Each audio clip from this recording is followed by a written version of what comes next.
Seterusnya saya ingin menjemput yang berhormat Padik Buntar. Sila, 13 minit. Bismillahirrahmanirrahim. Assalamualaikum warahmatullahi taala wabarakatuh. Assalamualaikum. Tuan Speaker, sekali lagi saya diberi kesempatan mewakili rakyat dari Parit Buntar dalam membahaskan bajet kali ini di Dewan yang mulia ini. Saya amat memahami apa yang telah berlaku di dalam senario politik tanah air. Kadang-kali bukan sahaja memerlukan sentuhan, sembuhan secara politik. Kita juga harus kembali kepada sentuhan secara spiritual supaya kita ada suatu kekuatan untuk meneruskan perjalanan yang panjang ini. Izinkan saya memetik ayat Al-Quran yang kita kembalikan kepada segala apa yang berlaku ini kepada Allah, Tuhan, yang bukan sahaja mencipta manusia, tapi juga menguji manusia dengan berbagai ujian, termasuklah pergolakan politik dan sebagainya. Allah berfirman, "A'lamu anna Allah ala kulli syai'in qadir, wa anna Allah qad ahata kulla syai'in ilma, wa ahsa kulla syai'in adada." Sungguhnya aku mengetahui bahawasanya Allah itu ke atas segala sesuatu itu menentukan segala-galanya. Dan juga Allah melingkungi dengan ilmunya segala sesuatu dan telah pun membuat perkiraannya dengan perkiraan yang teliti. Dan Speaker, ayat ini seharusnya memberikan kita dorongan di sebalik kedukaan kita, sakit kita, melihat rakan sendiri mengkhianati, langkah entah apa yang dibuat. Saya nak sebut nama dia pun saya tak mau sebut. Sakit hati. Sakit tangan boleh diubat, sakit hati ini. Siapalah yang tahu Tuan Speaker. Kalaulah tidak ada sentuhan rohani yang besar, mengingatkan kita bahawa ini ujian yang semuanya telah dibuat perkiraan. Namun demikian, saya tidak mau menjadi mereka yang hanya menyerah kepada takdir. Karena kita juga dituntut untuk melaksanakan sunnatullah fil ard. Perkara yang memang menjadi tugasan kepada orang-orang yang berkuasa dan kita di dalam arena politik ini dituntut mengikut sunnatullah. Yang mana ia merupakan prinsip yang perlu kita menjadi hamba untuk menjayakan prinsip itu. Bukan kita yang jadi tuan kepada prinsip, tapi hamba kepada prinsip. Hamba itu saya sebut sebagai ianya juga adalah perintah Allah. Bukan daripada manusia yang menyatakannya, seperti soal menegakkan keadilan, memberikan kebebasan, kesaksamaan. Dan kita seharusnya bukan sahaja sekadar mau digelar sebagai wakil rakyat yang berhormat, tapi kita mau menjadi wakil rakyat yang berkhidmat kepada prinsip ini. Tuan Speaker, apa yang menyedihkan kita, kita menjadi hamba kepada kedudukan. Kita menjadi hamba kepada kuasa. Kita menjadi hamba kepada kepentingan diri. Bahwa itulah yang matlamat kita mau. Menjaga diri, menjaga kepentingan, menjaga kedudukan, menjaga kuasa. Ini sudah terbalik, Tuan Speaker. You're not supposed to be like that. Dengan izin. You're supposed to be the servant of the principle. Perlu kita menjadi hamba kepada prinsip. Bukan kita menjadi tuan kepada nafsu, tuan kepada kedudukan, tuan kepada kepentingan. Saya ingatkan kepada diri saya dengan penuh rendah diri. Rakyat di luar sana memerhatikan kita. Jangan sekali-kali kita menganggap Apa yang kita pertontonkan kepada mereka itu seolah-olah tidak dibuat penilaian, Tuan Speaker. Setiap tindakan kita diberi penilaian, dan saya tidak tahu apa lagi yang harus saya katakan kalau seseorang itu sudah tidak ada lagi sifat malu untuk menyerlahkan niat asalnya. Apa yang ada pada orang ini? Sebab itu Nabi SAW, Tuan Speaker, saya ingatkan, idza lam tastahi fasna' ma syi'ta. Jikalau anda tidak ada perasaan malu, kata Nabi, ayo lakukan, buatkan apa yang kamu nak buat. Because you don't have any more shame. Dan tidak ada aib dan kemaluan ya, aib ya. Yang paling besar, malu yang paling besar, ialah apabila kita di kalangan orang-orang yang berpolitik menjadikan kedudukan sebagai komoditi untuk kepentingan kita, lalu menjadi hamba kepada nafsu serakah, yang mana kuasa itu kita jadikan sebagai satu matlamat, tetapi bukan satu wasilah untuk menegakkan prinsip yang telah saya sebutkan tadi. Rakyat tidak jahil dengan semua ini. Bak kata pepatah Melayu, sekilas ikan di air, sudah ku tahu jantan betina.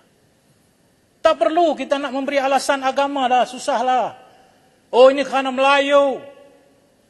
Oh, ini kerana Islam. Tak salah. Pepatah Arab lebih kurang sama macam kata-kata pepatah Melayu. Al-labibu minal isyarati yufham. Kalau tak faham bahasa, orang putih, kita cakap bahasa Arab. Orang yang cerdik, melihat isyaratnya sudah dia tahu. Samalah. Ya. Sekilas ikan di air, sudah ku tahu jantan betina. Kita jantan kah? Kita betina kah? Kita guna nama atas agama lah kunun. Guna nama lah atas bangsa. Silakan. Tapi jangan lupa. Sekilas ikan di air, sudah ku tahu jantan betina. Kita dibenci, Tuan Speaker. Kita dimomok. Saya rasa Tuan Speaker juga mengalami pengalaman yang sama apabila turun di bawah. Mereka kata apa? Rakyat kata, Allah, orang politik ni sama aja semua. Saya rasa itu isyarat yang tidak baik. Kalau mereka tidak lagi dapat membezakan mana yang prinsip, mana yang tidak prinsip, mana yang benar-benar mau mempertahankan prinsip, mana yang menggunakan alasan prinsip tapi untuk kepentingan diri, itu sudah bahaya bagi saya. Dan inilah momok-momok yang kita dengar. Dan kita sudah menjualkan prinsip dengan harga yang murah untuk kepentingan diri kita. Nah, menyadari keadaan ini, Tuan Speaker, dengan penuh rasa insaf dan memahami denyut nadi rakyat di bawah, maka Pakatan Harapan telah mengambil sikap untuk membetuli keadaan. Jika masih ada ruang masa, dengan menandatangani perjanjian MOU dengan Perdana Menteri bagi membetuli suhu politik dengan apa yang kita namakan sebagai MOU berprinsip. Tapi dalam pada harapan kita ke arah itu, Tuan Speaker, pepatah Inggris pula menyatakan all habit dies hard. Perangai lama susah nak buat. Dalam pada kita nak selesai, bagi suhu reda, nah, kita dibalas dengan pergolakan politik di Melaka. Tidak ada kena-mengena dengan kita. Tetapi terpalit lagi satu persepsi bahawa orang politik ini tak pernah mau belajar daripada apa yang berlaku. Maka kita akan terus dimomok. Tuan Speaker, saya rasa itu sebagai satu ingatan kepada kita di sini. Walaupun tidak ada yang mendengarnya, tapi akan direkod sebagai satu rakaman mau kembali kepada tujuan basic utama kenapa kita menjadi ahli politik dan menteri maupun ahli parlimen. Itu, go back to the basic. Dan kita harus bekerja ke arah tersebut. Tuan Speaker, bangsa berbaki ini tidak cukup kalau saya tidak menyentuh isu pentadbiran Islam. It's so close to my heart. Dan kita tahu Islam sebagai agama resmi persekutuan. Banyak isu-isu yang dijadikan sebagai alasan. Itu saya ada satu pantun di sini, yaitu mari kita melestarikan hutan, hindari kita dari berjiwa lemah. Nama Timah jadi sebutan, kusangka Kak Timah, rupanya biji timah.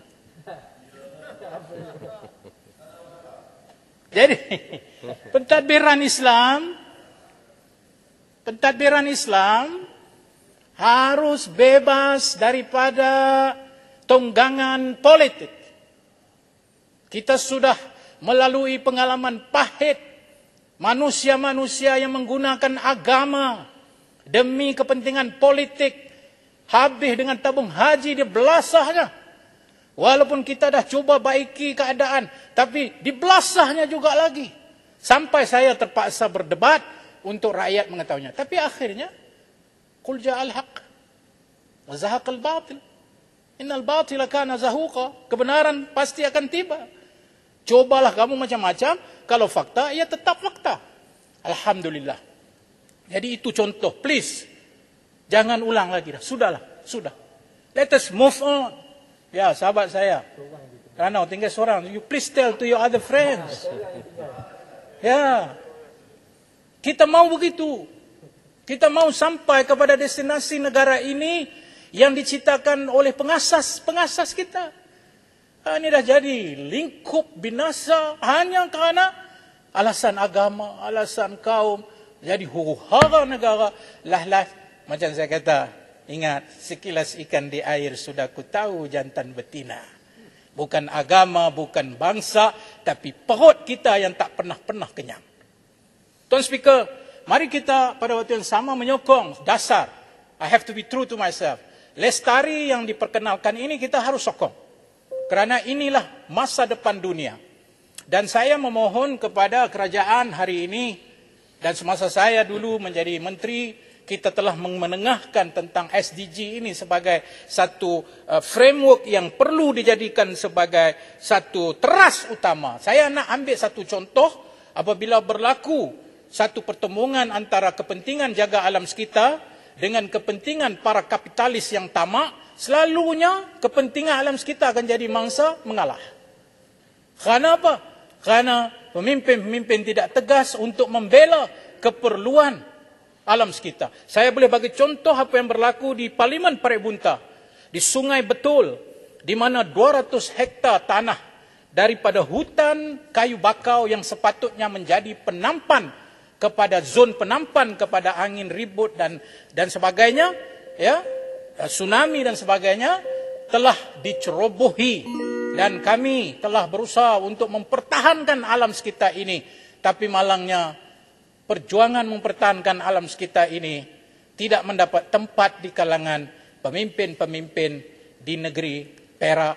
Dan saya ingin nyatakan di sini sebagai rakaman mewakili rakyat negeri Perak, Tuan Speaker, sebagai akhir ucapan saya, bahawa kita jangan hanya bercakap tentang dasar lestari, tetapi di depan rumah kita sendiri kita tak dapat untuk memastikan kali ini, buat masa ini, kita pastikan yang menang adalah keperluan alam sekitar dan bukan para pemodal dan kapitalis yang mereka tidak memikirkan masa depan, yang kita hanya meminjam bumi ini, Tuan Speaker, untuk generasi yang akan datang. Ia bukan milik kita. Sekian dahulu, saya akhiri dengan ucapan terima kasih.